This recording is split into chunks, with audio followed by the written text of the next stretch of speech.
This is Steve, the Cookout Coach, and you're listening to the Barbecue Central Show. Start the game! Let's go! We'll do it live. Okay. Well, do it live! I'll write it and we'll do it live! So to get that perfect barbecue, you use wood. Are you sure it's safe? Whatever. We put the lighter fluid on, strike the match, and... Oh! Should we call the fire department? That might be a good idea.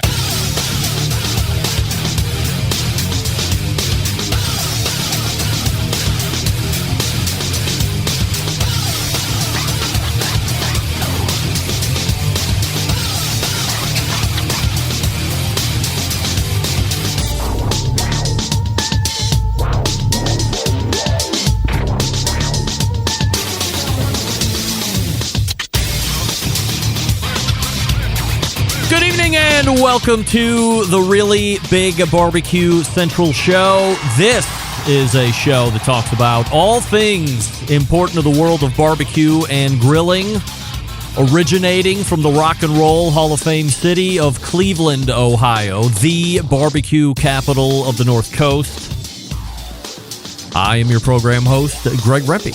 Happy to have you aboard here on your Tuesday evening's live fire fun and frivolity show. Or perhaps I should say, great to have you here during your live fire fun and frivolity show. I'll get to why I would say that here in a second. However, if you would like to jump in on the show tonight, here's how you do that. You can get in touch with the show by sending an email to greg@bbqcentralshow.com. Or on the Twitter and Instagrams at BBQ Central Show. Anything else you want to find out about the show can be found at the main website, thebbqcentralshow.com. And here's what's happening in case you get the newsletter coming up in about 12 minutes from now. It's the first Tuesday of a brand new month, by the way. Last month of the year, 2021, rapidly coming to a close. More rapidly than any other time of the year except for next week and the week after that and the week after that. But other than that, rapidly coming to a close. Co-founder of How to Barbecue Right. We missed him last month, but he is back this month. Malcom Reed will be joining us. So anxious to catch up with Malcom and see what he's been up to since we talked to him last. And we have a whole bevy of topics to go over this evening during our time. So look forward to that. 35 past the hour, we'll be joined by a first-time guest. His co-host joined me a number of months ago for the first time. This will be his first time. He is a co-host of a podcast called Baseball and Barbecue. I don't know if you're a baseball fan or not, but recently, I think last week, the owners locked the players out. Get that big stuff out of here. So we'll talk all about that part of baseball and that business and what's happening to the players and why the owners would do such nonsense. How the players are going to be reacting, and perhaps the most important question of them all for any baseball fan is this going to creep over into the regular season? And we'll go from there. So we'll be welcoming in Jeff Cohen for the first time. If you're not a fan already, it's Baseball and BBQ, which can be found on all of the podcast platforms that are currently available, or you can visit their website, baseballandbbq.weebly.com. And that'll do it for the first hour. Then we'll move to the second hour because it is the first Tuesday of a month. In the second hour, that brings a visit from only one of the most prolific food YouTubers out there as well, Sam the Cooking Guy, will be joining us. So we'll see how one segment goes. We might go to two. We actually have a giveaway that's going to be going on. So if you are on Clubhouse or you have the Clubhouse app and you want to look to win something, rumor has it there'll be a Nikiri knife to give away during Sam's time this evening. So jump over to Clubhouse if you want to. The room's open right now, and we'll pull you up. We'll do a little quick game. And if you get it right or you're the winner, you'll get a Nikiri knife, which I think retails somewhere in the neighborhood of $70 to $80 before shipping. So great, right before the holiday. Keep it as a gift to yourself or give it to somebody if you're really looking to impress, because that knife is awesome. So that's Sam the Cooking Guy in the second hour. There you have it. Malcom Reed, Jeff Cohen, first hour. Sam the Cooking Guy, second hour. Your phone calls and emails and Clubhouse reactions as we mix them in. Don't forget you can follow me socially at TikTok, Instagram, Twitter, and Snapchat at BBQ Central Show for a live video feed of the show. You can also visit Facebook and Twitch /BBQ Central Show or on YouTube /RD Rempe. As I had mentioned a couple times already, live on Clubhouse as well. First, let me welcome in a new watcher / listener to the show, currently residing in Wickliffe, Ohio, where I used to live for a number of years. And what makes this guy unique, he's a high schooler, and he's voluntarily watching the Barbecue Central Show. We welcome in, of course, Shane to the Barbecue Central Show jungle. Welcome in, Shane. I also have it on good authority that he has an active interest in both live fire cooking and just cooking in general. So that's a good thing. Hopefully we continue to inspire him, perhaps when he's around the general house and maybe I'm cooking, he takes an interest and I can show him some Pitmaster stuff as well. So we welcome Shane. Now we have this. A Barbecue Central Show exclusive news update. Greg Rempe reporting from the breaking news desk here in Cleveland, Ohio, the city that breaks the most live fire breaking news as it's breaking across the country, nay, the world. The Barbecue Central Show, after existing in one form or fashion since 2006, will finally be making its debut on regular radio, perhaps this coming Saturday, 9 to 11 Central Time. Also, for any of you currently residing in and or around Seymour, Texas, you're in luck because you'll be able to grab it right on the radio by tuning into KSEY-FM or anywhere else besides Seymour, Texas. Listen online at KSEY, that's Kilo Sierra Echo Yankee, KSEYFM.com online. So I now have one radio station on the ever-coveted cleared list. So the floodgates will open. I'm sure barbecue syndication is close. Therefore, world barbecue talk radio domination only a few moments away. Undeniably. So just to reiterate, how that's going to work is they're going to take, I talked to the station owner through email last week, trying to put this together hastily. So they're going to re-air this show on Saturday. I'm not going to do any kind of censoring of any guests. That's totally up to them. I'm just sending them the raw first hour and raw second hour. We've agreed on sponsors. All my stuff is going to stay in. I don't know what they're going to do on their end for that, but as long as my stuff stays, they're welcome to it. And if a guest or myself gets a little loose on the language because this is internet-based, there's no FCC regulations, they will have to comb through the show and make sure that it is FCC compliant on the KSEY side. However, this is a first radio station cleared, so now we can start looking at other radio stations to also get on board and potentially have conversations with radio syndication houses, things like this. So I thank Mark and the gang over there at KSEY for putting me on. I guess we'll see if that happens this week. And we'll look forward to that. So Seymour, Texas, welcome to the Barbecue Central Show. How lucky it is for you to be a part of this very long-running, most downloaded barbecue show ever in the history of ever. Listener feedback from the show last week. Anthony in Texas. Greg, I have been doing a lot of thinking the past few days, and after careful consideration, I think you should start a cat podcast in addition to the Barbecue Central Show. Your story last week about losing one for a few days had me rolling. The cat stories are always funny and entertaining. I mean, who doesn't love those cat piss updates when they were happening? You act like a hard ass with those cats, but I know you really love them. Longtime fan, and I love the show. Regards, Anthony. Well, Anthony, I certainly appreciate your support and encouraging me to start a cat podcast alongside of the Barbecue Central Show. There are two things that are, will not happen, and you are completely wrong about. Anthony, there will be no cat podcast whatsoever. And as far as you telling me I act like a hard ass with those cats, but you really know I love them? No. As I continue to maintain, I am indifferent about the cats. If the cats run away tomorrow, my life does not change. I mean, I gain more sleep at night, but my life does not change in any form or fashion. I do not become sad. I do not miss them, nor do I want to go out and buy more cats to replace them. So thank you for writing in anyway. Charlie in South Carolina. Greg, Rusty is a gem for the show. The story he told last week about his vending job at the concert arena was incredible. Everything that could go wrong did go wrong, and he still came out on top in the end. I love hearing about the progress of his barbecue trailer, and thank you for doing the segments with him. And thank you, Rusty, for sharing. He's also a great embedded correspondent. He should start his own podcast, too. I think it would be great. Anyway, love the show. Regards, Charlie. Charlie, what are you talking about? Rusty co-hosts the Pitmasters podcast, you fool. Like for over a year, I think. Maybe longer than that.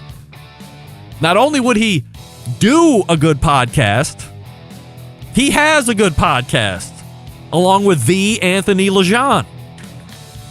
So you might want to look for that on your podcast app, Charlie. Thank you for writing it. All right, before we get to Malcolm Reed, before we get to Malcolm Reed, let me talk to you quickly about Yukon Glory and their burger serving set. The Yukon Glory burger serving set, an essential set for foodies and burger lovers. If you really want that restaurant feel at home, they've got you covered with the full burger board setup. This set includes a stainless steel basket for your fries or veggies, 2 ceramic condiment holders for your favorite sauces or condiments, and a slate plate to serve up your burger in style.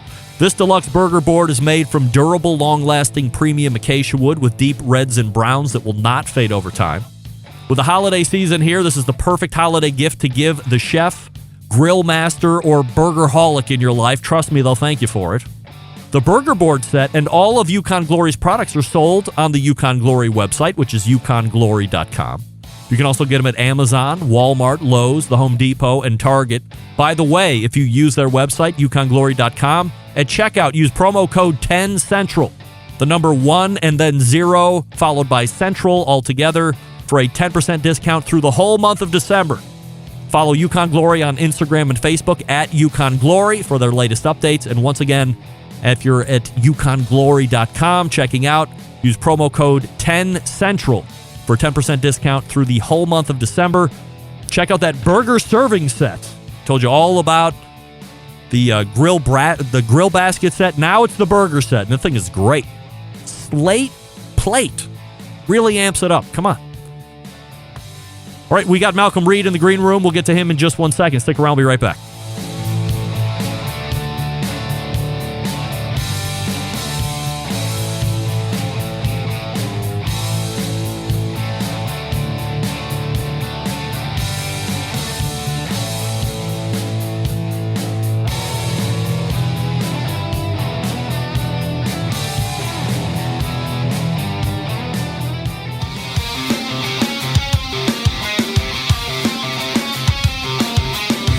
Broadcasting live from the Barbecue Central Show studios in Cleveland, Ohio.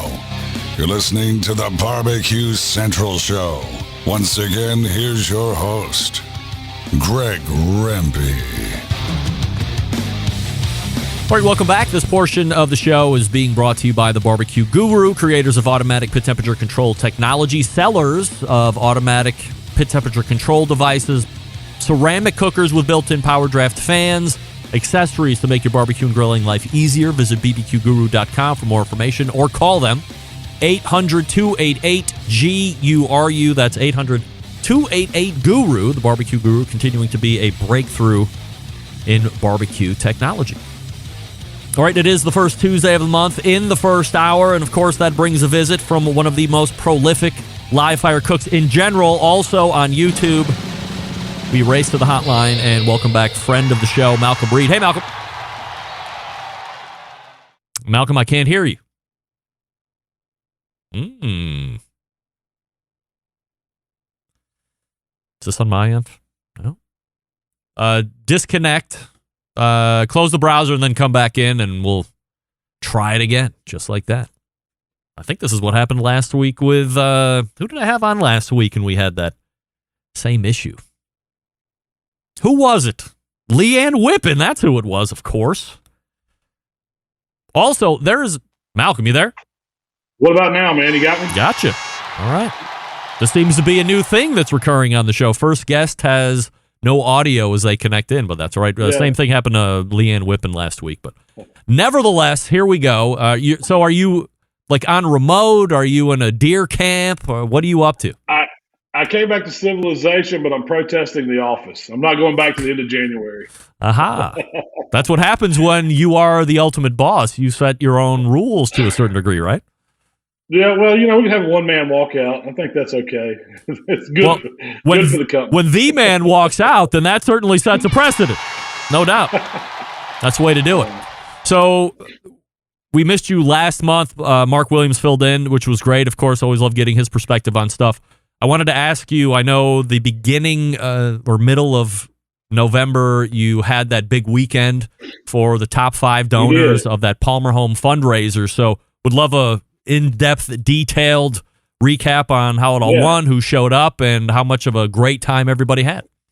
It was really, really unbelievable because we did that fundraiser I guess we started in February and we ran it till Labor Day. We were able to raise, I think, over $25,000 for the Palmer Home, which was incredible, way beyond what we imagined. And we brought the top 5 donors in and let them bring a guest. And we had people from New York, from Wisconsin, from Illinois, from California, and I think Vermont or somewhere like that. It was remote. But it was a good spread. It was like a mix of people from all over.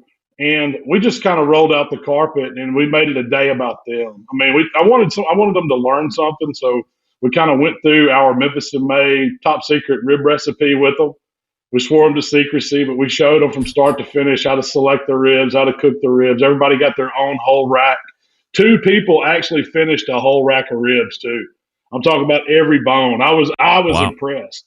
But we started them out with some good old Southern hospitality. We did the biscuits and country gravy, and I smoked a pork butt overnight. So we kind of did a breakfast sausage seasoned pork butt. We topped it with some spicy tomato jam. We did Mark did some bacon wrapped donut holes. We did a full crab leg and shrimp boil for them with all the fixings. Shell whipped up some pimento cheese. We did a little appetizer of pimento cheese with pork rind. And we had a big charcuterie board. So it was like a day of just indulging and then adult beverages the whole way. I opened up a bottle of a Blanton's that I'd had on the shelf just waiting for something special. And we had some good whiskey, good tequila, just things like that. We had a lot of fun, man. Did any of these people know each other through like commenting on YouTube stuff or know themselves virtually, or they were all perfect strangers right off the bat? They were all strangers. Most of it was, one guy and his buddy came. We had a couple people. We had one guy that brought his daughter because she was really getting into barbecue, and she was one of the ones that raised the money, talked him into doing it. And I think they were the only competition team, and the other people were just different walks of life, Malcolm Reed joining us here on the show. HowToBBQRight.com is the website, of course, and Pitmaster Killer Hogs competition team. Am I correct in hearing or reading that outside of How to Barbecue Right's YouTube channel, and then you and Mark every now and again do that Out to Smoke, where you're reviewing or talking about some of your favorite products, nothing sponsor related, just stuff you get your hands on. Are you working on also now a separate podcast or show or something on top of all of this? Yeah, we started. Well, what I'm doing for December and January is hunting. I love to go hunting and fishing when I get a chance, when I'm not barbecuing, when we're not busy with the business of it all. But we started up. Me and Joe were fortunate enough to buy some land that's not too far from us, and we kind of have a deer camp there. And so, a bunch of my buddies go down there and hang out. So I said, let's start, a little outdoor podcast about deer hunting. We call it the Buck Junkies.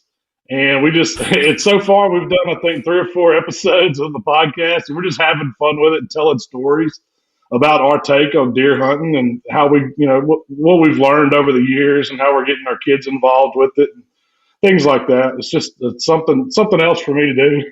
So are you recording this at deer camp? You have like a remote setup, or are you bringing everybody into the traditional podcast studio and laying it down there? Right now we're in the podcast studio. We kind of do a little set change. Shell's rigged up some camouflage curtains to put in the background. We put a couple deer heads on the wall and put a sign up, and all of a sudden we're the buck junkies.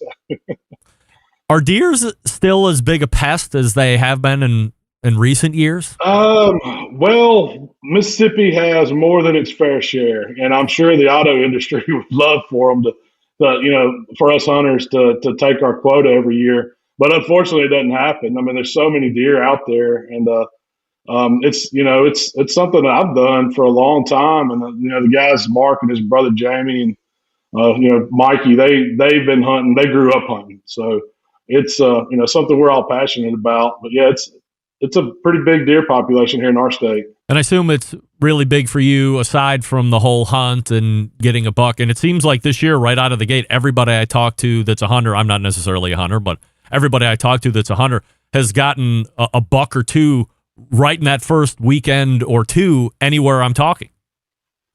Yeah, we hadn't really killed a lot of bucks this year. We're starting to see them now. Our rut's really kicked in. So, the bucks are on. But we had a really good youth weekend. We got all the boys that hunted with us got to kill a doe. And I put a doe in the freezer. I think the other guys have put a doe in the freezer. So we've been cooking a lot of deer meat at camp and having a lot of fun. I froze to death today. It was cold. It was a wintry 34 this morning, which is cold for me. Is the best time to hunt in the morning? Is it the first thing out, or do you stay out all day? Hey, this time of year, it could be any time when those bucks are chasing the does. Usually our day starts before sunup, and then we take a little break for lunch and then get back in there about 2:00 and hunt till dark. So I'm not a full 12-hour sit guy, but I like to take a little break, come down, and then get back in there. So what is quota for somebody? Different regions in our state have different numbers. Like this year, we have a huge quota because of the CWD problem. They're trying to take out some of the deer. So I think we have 10 and 3 or something like that you can kill. And we won't kill that many deer. Like if I take, 1 or 2 does and 1 buck, I'll be happy. But legally, you can kill a bunch. Well, I know out here in where I'm at, and certainly I'm not in any kind of rural area, which makes it all the more shocking. But I guess that would speak to the amount of development that's taken place over the years, too. They were here first, and you're displacing them. And if they're not finding somewhere rural to go and do whatever deer do, then you have what I call the deer gang walking down the street, where you have no trees, no forest, no pittance of woods. And all of a sudden you have 5 deer walking down the street like those the big horses that pull the Budweiser carts. You can hear them coming down like clickety clock, and you're wondering where the hell they came from, and then they magically disappear somewhere else. So I know there have been any number of sharpshooting contracts that have been out, like through SWAT on different city areas, where they go and try and triangulate an area where they're really heavily populated to try and thin them out. But yeah, you can see them all over the road, exploded, and you see all the tractor trailers with those big deer guards out front now because they're tired of having to pay for new hoods and radiators and all that other stuff. It gets expensive when you have a big fleet of trucks. So hopefully you're doing your share out there to thin the herd, as they say, so we appreciate that. Moving it up a little bit here, plans for how to barbecue right in 2022. Maybe just the first part, like as you and Shell start to forecast out what you'd like to do. What is it looking like for the fans? Well, I mean, we hadn't made our video schedule, but we're definitely going to keep pumping out content, man. I plan to do my recipes on the main YouTube channel, How to Barbecue Right, and all the fun stuff on TikTok. And of course, we've got our podcast that we try to do as weekly as we can. We miss a few weeks here and there, but it's that's kind of our going forward. I'm going to hopefully get back into doing some more comps than I got to do this year. I only got to do 3 or 4 this year. Had a lot of fun in the ones I did do, so it made me really miss it. So next year I'm going to get back out there and I'm going to at least try to get to the Royal. Of course, we'll do Memphis in May, but some of the other ones that are within reach that I can get to on a weekend, I'm going to do. Video content wise, man, I usually hit the holidays up with some fresh stuff and then just try to plug in stuff I'm cooking. Just whatever I see that kind of catches my eye or I want to put a spin on. I know I'm probably going to be doing a lot of deer cooking because I want to stock the freezer up. So, competition-wise, would you like to do 10 or 15, or is that even stretching it out? 10 would be good. That's usually, 10 to 12 is what me and Waylon would shoot for on that. With the big ones thrown in there, that's not too much to ask. I'm not going to be like every week or every 2 weeks hitting the road, but if I can, mix in a good little mix of them, maybe one a month or something like that, that'll be fun. Still with the steak cooking as well, or would you like to go to a contest that has them both mixed in so you can just be somewhere for one weekend?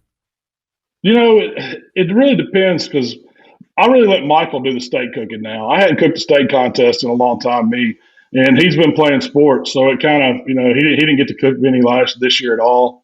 So if he wants to cook one, and there's one that's like has a barbecue contest tied to it, we might do it. But and then I might jump in there and just cook some because it's fun. You never know. As far as How to Barbecue Right, the main channel pumping out content, is it? I mean, you've been doing it a long time now, just like I've been doing this podcast for a long time now. Does it ever become tedious for you because you've had so much time in? I know folks that are just getting into finding YouTube and realizing it's such a resource for everything and how to figure out how to cook stuff. They're going to find you inevitably, especially if it has something to do with barbecue and grilling. They see your subscriber count and they're like, I didn't even know about this guy. But you've been doing it for 12 years and 14 years and 15 years and longer. Does it get tedious or try? Is that even a right word? Trying to figure out something new to cook or putting a Malcom spin on something? The ideas really aren't hard to come up with. I keep a pretty good running list of recipes or things that I haven't cooked that I think that can be translated to the grill or the smoker. But the hard part ends up being able to find the time for Rochelle to do the editing and all the back end stuff. I mean, we enjoy the filming and the cooking of it. Everything that leads up to that, where it slows us down, is the production. And so we've got, so we hired Tyler. He's kind of our social media manager, and Shell's kind of training him or kind of coaching him along on her style of editing to where our videos that's the big thing with my videos. I want them to have that same voice, like we're sitting here, me and you talking. I don't want it to be overproduced. I don't want it to be, super edited. Of course we want decent quality, but I don't think the quality is as much as the voice or the message coming across. And ours is that anybody can cook the stuff I'm cooking. We're just hanging out, and it makes people feel good about barbecue. Malcom Reed joining us here on the show, howtobbqright.com, his website. So we're coming into what I would refer to as the rib roast part of the year, end of the year. A lot of people are going to be doing rib roast for Christmas. You did a incredible rib roast video recently. It was it a Wagyu, all Wagyu rib roast? It was one I got from Kevin at the butcher shop, and it was, he sells the A9 comp briskets. Yep. And we asked him if he gets the A9 version of the rib loin, and he's like, "Yeah, I cut them, but I mainly cut them into steaks. He don't sell them. He don't sell them as whole roast a lot because it's like $650 almost for that piece of meat, which sounds like it's really expensive. But when just a few months ago, we were buying ribeyes at Sam's Clubs and they were $300, so it wasn't that much more. But let me tell you, that was one piece of meat that was just incredible, Greg. We've had that Wagyu discussion before, how a little of it goes a long way because it's so rich.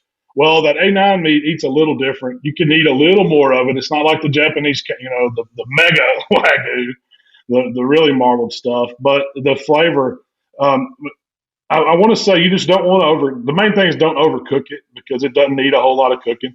We were like 120 internal. It was perfect. And it was melt in your mouth. You didn't really, the knife just slid right through it, and you didn't even need a knife to cut it up when you got it on your plate. So, and I could eat a piece of it, but I wouldn't say I could eat 16 ounces of it. Yeah, or you're going to be in trouble if you know what I mean. Yeah, that's right. Yeah, no doubt. Are there any general tips on rib roast? Do you prefer a method, one method over another, or what do you like? I'm going to say the biggest thing is get you a thermometer that you can trust, and so you can watch your internal temperature. whether you jack the heat up at first and build the crust up and then turn it down low and finish it, or you sear it real quick at first and slow it down. Both ways work. I personally like it on the smoker. You know, that rib loin, you really only get seasoning on the outside of it. So it does really well on a smoker. You cook that in the oven and you're just getting the seasoning on the outside and the browning effect from the oven. But when you put it on the smoker, you add a little bit more depth of flavor with some smoke. Now, we don't give it heavy smoke. I mean, it's just a nice tone. But the meat on the inside of the prime rib, where normally you wouldn't have a whole lot of flavor, just beefiness, you get some of that additional smoke flavor. So it goes with your crusty herbs that you put on it. Of course, a lot of salt. That piece of beef like that needs salt to have some taste. And then I like some pepper, but I keep it really simple. It's not a complicated recipe at all. We love to give gifts. We love to get gifts during this time of year, no matter what you're celebrating. What are your top recommendations to give to the live fire lover in your life? Man, I want personally one of those Grill Blazer grill guns. Mark, that was one that Mark brought in for us to test out on Out the Smoke. And it's basically like a handheld version of a flamethrower. So who's into live fire cooking that wouldn't want a flamethrower? But you know, I'm a wing guy, so I like my Vortex, which is an attachment that can go just about. It's made for a Weber kettle, I think, but it can go on any grill. It's basically that cone shape. Looks like a little science experiment volcano you would use in 6th grade to put your charcoal chimneys in, and it really turns any grill into an awesome wing cooker. But those thermometers are a good knife. The Shun brisket slicer knife, for the guy that has every knife, get him a Shun. I think it's about $180 for a brisket slicer, 12-inch slicer, but man, it's a beast of a knife. What about rubs and sauces? You have a very successful line of rubs and sauces yourself, but outside of the Killer Hog stuff, what would you buy or what would you recommend somebody trying? Well, my favorite one, the newest thing that I brought in to the shop that I started using a lot, is called a chimichurri rub. There's a spicy version and a regular version, and it's like if you're familiar with that South American style of beef and cooking, and they serve a chimichurri sauce with it. It's like vinegar oil-based sauce with fresh herbs. This is a dry version of that you reconstitute with vinegar and oil. And man, it's great on beef for making like a dipping sauce to serve with it. But it's also, we've been putting it on baked potatoes, putting a little duck fat on them, seasoning the outside with a little salt, putting that chimichurri rub on the outside. I've done chimichurri dry wings with it as a dry seasoning and grilled them. It's really, it's something that's new and different that I haven't seen, and it tastes phenomenal. And also, I got to give a shout out that prime beef that we used on that Wagyu rib loin. That's a good one that Mark and Jamie came out with this year over at Swan Life, and it's really good on beef. And this chimichurri stuff, you can go over to How to Barbecue Right or Killer Hogs to get it, or call up the store, or what? I want to say, if you just search chimichurri rub, I'm sure it'll pop up on Google. But it's Al Fragoni's is the guy that makes it. Al Fragoni's chimichurri seasoning, and he has just a regular bottle and a hot and spicy bottle. I think the hot and spicy bottle just has like crushed pepper and some different heat in it, but it's not super hot. Malcolm Reed joining us here on the show. You can find him over on YouTube, of course, How to Barbecue Right, or hit the website, How to BBQ Right. Malcolm, always appreciate the time. Have a great Christmas, and we'll see you again in the next year. Hey, Merry Christmas. It'll be Happy New Year when I see you next, Greg. You got it. Man. There he is, Malcolm Reed right there. Always appreciate that. Great info for you getting ready to do the prime rib roast. Call Kevin over at the butcher shop and see if you can't get yourself one of those prime or Wagyu rib roasts. That's when we start getting into the weird mixture of terms. Prime rib. Well, prime is a grade. Rib roast. Prime rib roast. Yep. Wagyu rib roast. Use the right terminology. We know what we're talking about. Call Kevin. If you mention the show when you call Kevin at the butcher shop at Pensacola, you get 10% off your order. Did you know that? It's true. Jeff Cohen is in the green room from Baseball and Barbecue. We'll get to him here in just 1 second. I'll talk to you quickly about Primo Grills. What do we all love about ceramic cookers? We love that they are fuel efficient. We love that you can achieve low and slow temperatures for traditional barbecue meats. We love that you can get rip-roaring hot for high-temperature grilling of steaks and other thin cuts. But what's missing in the everyday lineup of ceramic cookers? The real ability to do true zone cooking. Two-zone cooking, very important to both professionals and backyard cooks. It's the best way to manage a fire and cook with confidence. However, getting a two-zone fire in a round ceramic cooker, not very realistic. Why? Because it's round. Enter Primo cookers and their game-changing oval design. This grill gives you the ability to execute the two-zone setup that you desire. It also gives you the other ceramic grill benefits as well. Really, when you break it down, there's more than 60 different ways to configure the Primo cooker, so you're only limited by your culinary imagination. If you're looking for accessories to complete the Primo grill cooking experience, they have a rotisserie accessory that you can get. They have a pizza oven insert that you can get, half-pan drip trays. They have the rib rack trays. You can also stick a whole chicken in the middle of that. Number of different things. Here's what you do. Go to primogrill.com. That's the website, primogrill.com. Find a dealer near you. They only sell through dealers. All the accessories sold through dealers as well. And then buy all that you want. Here's the bottom line. Best ceramics in the biz? Yes. Patented technology? Of course. True two-zone cooking capabilities and multiple sizes? Yes and yes. If you just have to have a round one of those, you can do it. They have round Primo cookers. But really, get the oval. Be a game changer. Be a mold breaker. Do what's different. Who's ready for a Primo? I'm ready for a Primo. Let's go. Primogrill.com or follow them on social media at Primo Grill. We'll be back with Jeff Cohen from Baseball and Barbecue right after this. Stick around. We'll be right back. You're listening to the #1 most downloaded barbecue and grilling podcast anywhere. The Barbecue Central Show.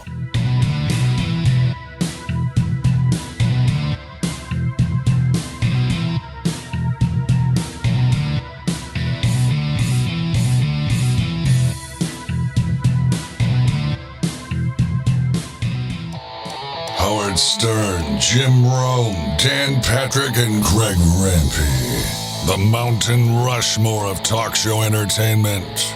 Now, let's get back to the Barbecue Central Show.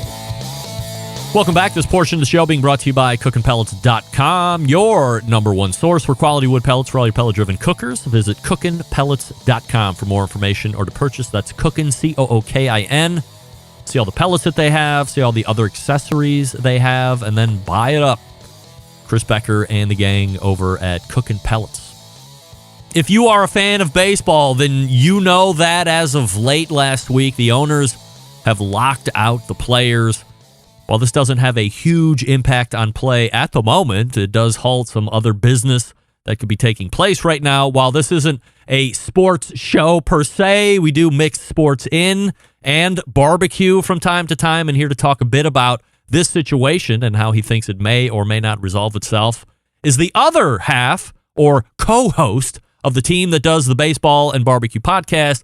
We race to the hotline and welcome first timer to the show, Jeff Cohen. Hey, Jeff. Hey, how are you? I'm fabulous. Thanks for having me on. Very happy to have you on. Appreciate you making time. So before we jump into the baseball talk, Jeff, can you give us a quick background on yourself personally and professionally, and then we will do the baseball stuff. By the way, if I must, nice hat.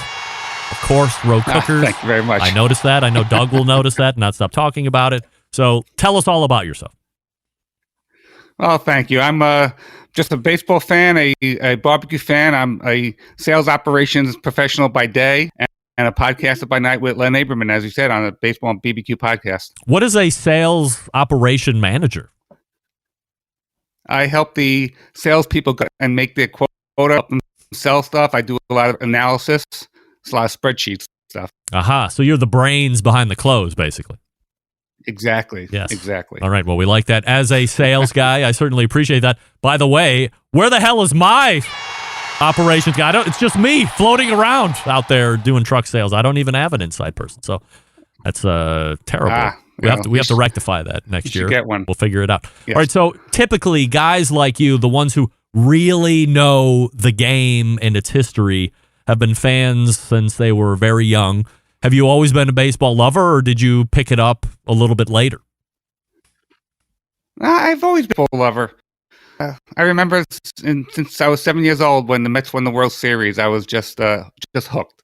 I lived a couple blocks away from Shea Stadium, and when I got older, I was able to go down there by myself. Hooked. You're a New York Mets fan, as you said. So aside from the lockout stuff, and we'll get to that here in a second, do you have any preseason predictions for how well the Mets will do this year? What's your gut telling you? Well, my gut tells me that we spent a lot of money on free agency. They just signed Max Scherzer to a whopping contract, $43 million a year. Is that ridiculous? I mean, the guy's 40 years old, right? Ridiculous. Well, he's going to be at the end of the contract, but it is ridiculous. You have, you had one of your guys, Francisco Lindor, last year. Whoa, he's not my guy. $30 million. Who? I never heard of him. Never heard of him. But he's for $30 million. You have, and Jacob DeGrom, the best pitcher in baseball, and he's making $30 million. So it's ridiculous. Jeff Cohen joining us here on the show from Baseball and Barbecue, the website baseballandbbq.weebly.com, or you can follow them social media handles at Baseball and BBQ. So as you look back on the close of last season, is this work situation in baseball something that was on your radar as becoming a real issue, or did you think that at some point between when the World Series ended and to where we are today that maybe everybody knew about it and they were secretly talking about it? I didn't really hear too much about it on national talk radio per se, but was it something that everybody maybe assumed would just get ironed out before the months of free agency and things starting to ramp up for the new season? No, I already assumed that it was going to out. They've been for the last 2 or 3 years that the players weren't very happy with the last collective bargaining, and they were going to really come together and really stick it to the owners this time. And look, these guys are billionaires and billionaires. No one feels sorry. No one's ready for these guys. But it's obviously all about the money. The players want a bigger share of the pie, and they have reasons. For example, the average salary down, believe it or not, 6%. The average salary is $4.17 million. The minimum is almost $600,000. Hey, Jeff, can I interrupt just for 1 second? Sure. You're kind of chopping in and out. Can you do me a favor? Close that browser and jump back in and see if we can resolve a little bit of an internet bug here. We'll wait. Just go ahead and close that out and then rejoin me back in 1 second here, as the internet gremlins are abound here this evening. Which is great because we're going to be making our debut in Texas on Saturday. KSEY joining us. If you're not local to Seymour, Texas, or you're just joining us here during the live broadcast, KSEY will be carrying the show on regular radio down there, but also outside of Seymour, Texas, KSEYradio.com, I believe is the website, if you want to check us out there. So, all right, Jeff's back. Go ahead. So you were saying the average salary right now is $4.7 million? $4.17 million. Holy moly. Which is down 6% from $4.3 million the year before. Wow. And the minimum salary is $600,000. So this lockout is the owners locking out the baseball players. So is there a bargaining agreement that is currently taking place, or people are just like the players were pissed, or what's? I'm having a little trouble connecting where the issues are here and how we can resolve them. Collective bargaining did expire December 1st. So that's when the owners locked out the players, meaning no business is happening. The reason why is because the last 1994 they were playing with an expired agreement, and then the players went on strike in August, and it lost the 94 World Series. So to prevent that from happening again, they're going to want agreement before the new season. So the owners have now locked the players out in order to force them to get an agreement in place. At the table and to hash out an agreement. Now, let's see. Basically, in the current lockout now, so what does that mean for the players? They can't go into the facilities, and they have no way to operate business-wise. So how is doing this going to force them to go to the bargaining table if the player... Because in essence, the owners could have screwed themselves. Like, the players don't have to come to the bargaining table. and you could lose a portion of the season or the whole season or everything, right? Yes. Well, essentially, hundreds of players right now do not have a contract. They like to. They're not conducting any of the free agency business until the collective bargaining agreement is agreed upon. But it also means the players can't use the facilities, like you said. If they're injured, they usually go to the spring training facilities or their doctors. They can't do that. They can't get any training facilities from the team trainers. It's all they have to do it on their own. So they want to be able to knock out this agreement, which has a myriad of issues that they have to go through before the next season. And I fear there's going to be a delay in spring training and a delay in regular. That's my opinion. So we're just into December, spring training typically starting that first week or two of February. And that's when position players or pitchers, catchers report, and then it's typically position players and veterans a couple weeks after that as they start to do that preseason. So you're expecting some kind of a delay beginning of February. Do you see it stretching through March, potentially? I hope not. I hope not. But, when there's urgency, that's when the agreements, tend to happen. So when it gets closer to that date, February, March, then they're going to say, okay, I want to get paid. I want to get paid. Let's finally make an agreement. And now it's just a lot of posturing, a lot of rhetoric going back and forth in the media sides. By the commissioner's side, by the Players Association side, a lot of BS and talking in the media. They don't believe this. They think it's going to ruin the game. But it's just a lot of rhetoric going back and forth. Players are not going to get paid, though. Well, they don't get paid anyway during the off season. It's during the season they get paid, but they're not going to have any contract. A lot of them don't have contracts now. Hundreds of players don't have contracts, and they would like to know where they're going to be playing. They got to get settled, where they're going to play, how to play for, and that's a big issue for them. So if it stretches into the season, they don't have contracts. They're not going to be getting paid if they are in season when they would typically be getting paid. Are there a lot of players that you think, this is pure speculation on your point, aggressively spend all of their money and aren't like stewards of finance per se, or say, hey, I'm just starting out. I just got drafted. I need to have a job, and I'm not going to go work at Lowe's until this thing is hashed out. Let's get to the bargaining table here sooner than later. Exactly. I think the younger players, like the 24th, 25th, 26th team, who's getting paid home, they might feel it a lot. Well, like I said, they're paying $600. They should be able to budget their money on that. But you got to be able to last. But then again, I saw Max Scherzer said they have a pretty big war chest if they do have a strike, and it might could sustain the younger players until they resolve it. So nobody's going to be starved, that's for sure. I am often curious and jaded, perhaps, in this whole talk of war chest funds, and there's this magic arc of cash laying around that older guys that are established in the league are just going to through philanthropic ways give their money or this money. I mean, whose money is this? Are players just contributing to this just in case this happens? And then the older players are going to give the younger players some money to keep them afloat. I always think that's nice to say, but have you ever heard of that really happening? Well, I think they have through their dues, which I have no idea how much they are. They have a pretty good investment portfolio that's adding to this pool of money that they have that they can distribute if they need to. Now they don't want to need to, but if they do, they have like I said, making $20-30 million. They're not gonna need that money, obviously. Well, this isn't baseball, but I know through various reports that Ben Simmons, who's a prolific basketball player for the 76ers, seems to be spending money like it's water, buying a new car a month and all sorts of expensive watches and various homes. And, he's got to play to make a paycheck so he can cover his nut every month here, and he's been sitting out all these games.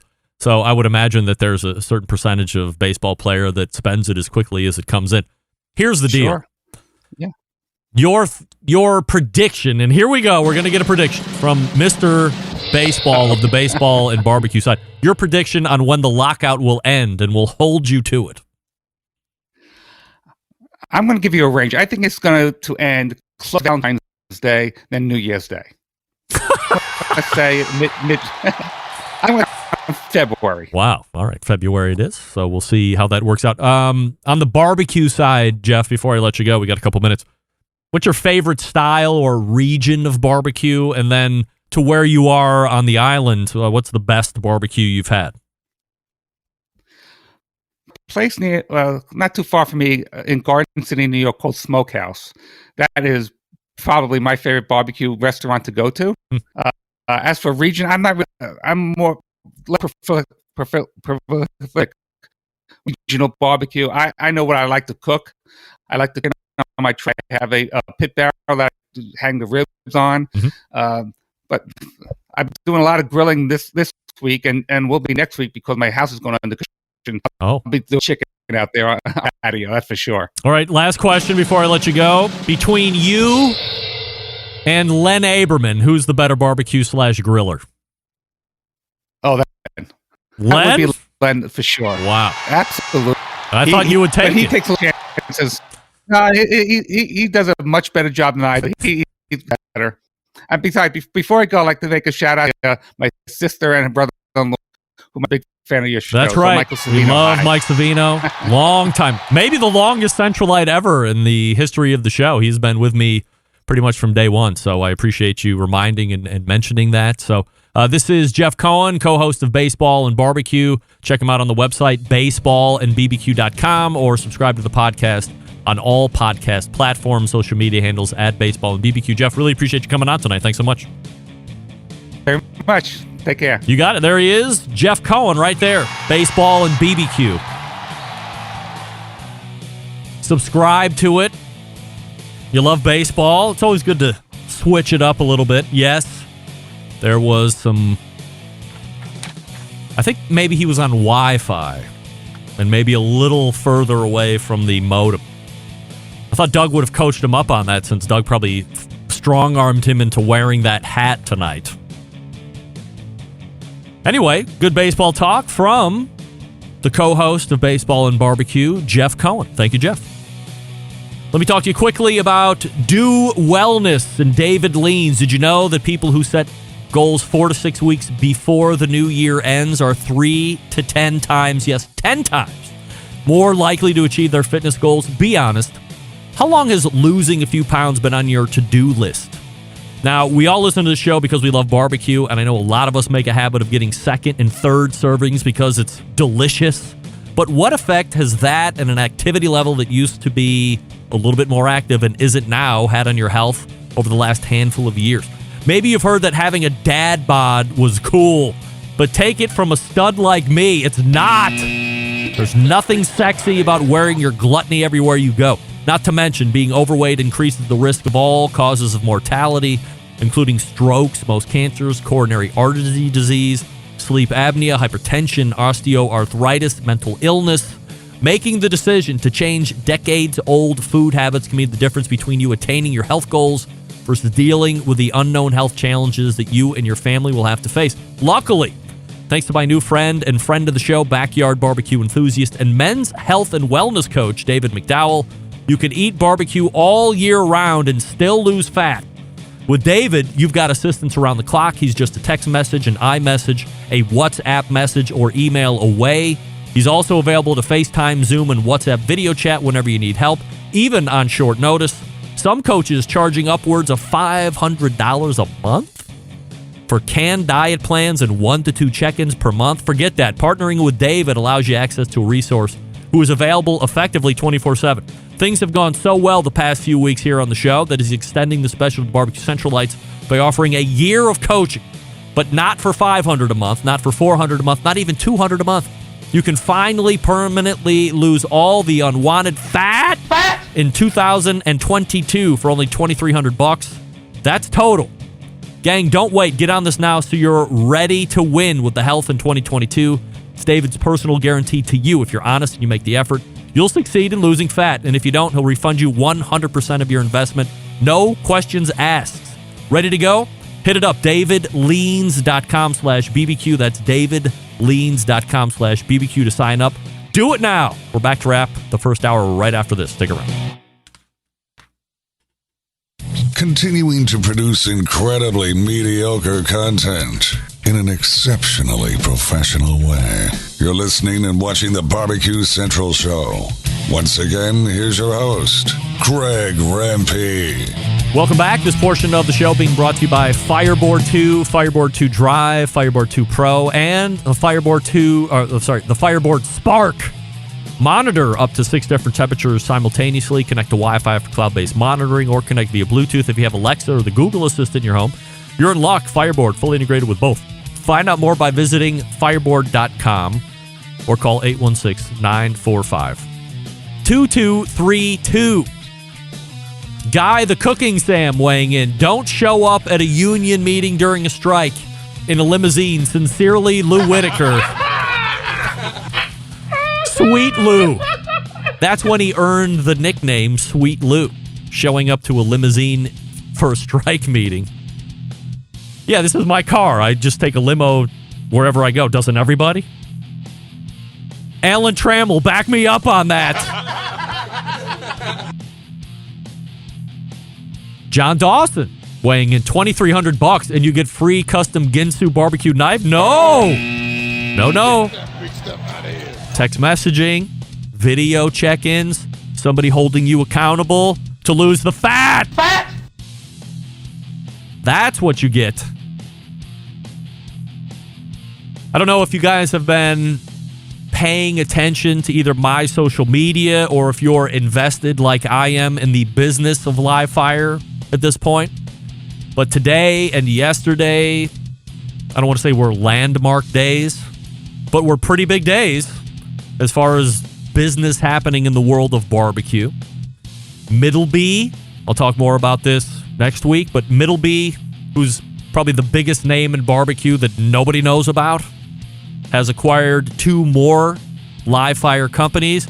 They currently own things like Viking and Lynx, real high-end stuff that the elite of the elite have in their backyard and don't use, and probably don't know how to use it. They've just acquired what I would call, when compared to the Lynx and the Viking end of things, lower end. They just bought Masterbuilt and Kamado Joe. Just announced yesterday. And what have we talked about on the show a whole bunch with various experts in the industry, especially as we talk about grills? How come there isn't a thermostatically controlled grill? You get a pellet cooker, you can set a temperature. You get a charcoal cooker nowadays. How notable is the Masterbuilt gravity-fed charcoal cooker? You pick a temperature and you set it and it keeps it at that temperature, all thermostatically controlled. How come there's no gas grills like that? Well, wouldn't you know? As of today, around 11:30, Charbroil dials up the next generation of grilling with the Cruise gas grill. As you can see right now, if you're watching, it's not overly impressive looking at it. It's stainless steel. It's got that ridiculous window on the top, which is going to get filled with smoke and grease immediately. But as you see right there in the middle, she's setting that temperature to 525 degrees. So let it be the first of, let's call it the gauntlet of thermostatically controlled gas grills to hit the market. I have an idea, a speculatory idea on who's actually making that, because I know a company in Canada that was talking about this kind of technology well over a year ago. It looks a lot like that cooker, but we'll reserve that for next week as well until I do a little bit more fact-finding. Anyway, we thank Jeff Cohen from Baseball and Barbecue, Malcolm Reed for visiting in the first hour. We are going to refresh libations and get ready for a jam-packed second hour. Of course, with Sam the Cooking Guy, I have some other live fire takes to do at the top. So go ahead and do that, and we will see you back at the top of the second hour. You're listening and watching the Barbecue Central Show right here on the Barbecue Central Network. Stick around. We'll be right back.